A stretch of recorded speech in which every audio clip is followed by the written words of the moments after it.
डेढ़ महीने बाद आखिर घर का रिनोवेशन पूरा हो गया। साफ सफाई के बाद आज एक अलग ही सुकून है। और हम आज जिस सफर पे निकले हैं ना, वो स्मृतियों का सफर है। यह सिर्फ एक ट्रिप नहीं है।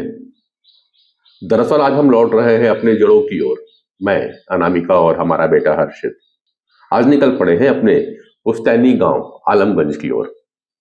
हमारा गांव रीवा इलाहाबाद राष्ट्रीय राजमार्ग पर है, मनगवा के पास। यही वह जगह है जहां आज भी हमारी खेती बाड़ी है और एक पुराना मकान जो अब किसी का इंतजार करता है। पिताजी 3 भाई हुआ करते थे।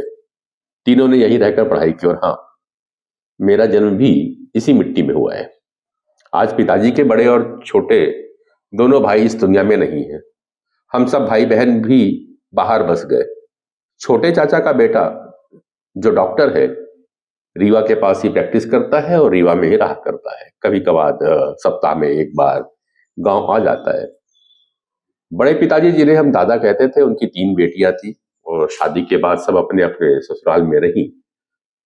अब बड़ी और छोटी बहन दोनों इस दुनिया में नहीं है, जो कभी यहाँ पे बार बार आ जाया करती थी और अक्सर घर पे संभाल लिया करती थी, जिनसे घर में रौनक रहती थी।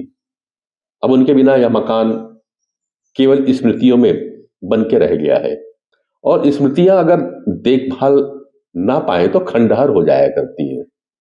चारों भाइयों में मैं ज्येष्ठ हूं।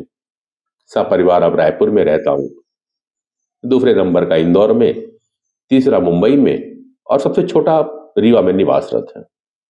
कभी बबूलों के पेड़ों से घिरा यह मकान हंसी, आवाज और रिश्तों से भरा रहता था। आज कोई देखने वाला नहीं है। यह घर अब स्मृतियों से खंडहर बनता जा रहा है। गांव की दूसरी ओर पर नदी के किनारे एक बगीचा है। यह हमारे पूर्वजों का स्थान है। यहीं विराजते हैं हमारे कुलदेवता, जिन्हें बड़े महाराज कह करके जाना जाता है। कहते हैं इनका इतिहास 100 साल से भी ज्यादा पुराना है। चैत्र और शरदी नवरात्रि में दूर दराज से काफी लोग आते हैं अपनी समस्याएं लेकर और समाधान पाकर के लौट जाते हैं। अब गांव बदल रहा है। लोग शहर जा रहे हैं, घर सूने हो रहे हैं, लेकिन आस्था अब भी वही ठहरी हुई है। आलमगंज आज भी वही है, बस देखने वाली आंखें कम होती जा रही है। यह यात्रा सिर्फ गांव तक की नहीं थी। यह यात्रा थी यादों, विरासत और विश्वास की। कभी कभी आगे बढ़ने के लिए पीछे लौटना भी जरूरी होता है। अगर आपको यह ब्लॉग पसंद आया हो तो ब्लॉग को लाइक जरूर करिएगा, शेयर करिएगा और हाँ, हो सके तो सब्सक्राइब भी कीजिएगा। फिर मिलेंगे किसी एक नई याद के साथ। आपका दोस्त नरेंद्र पांडे।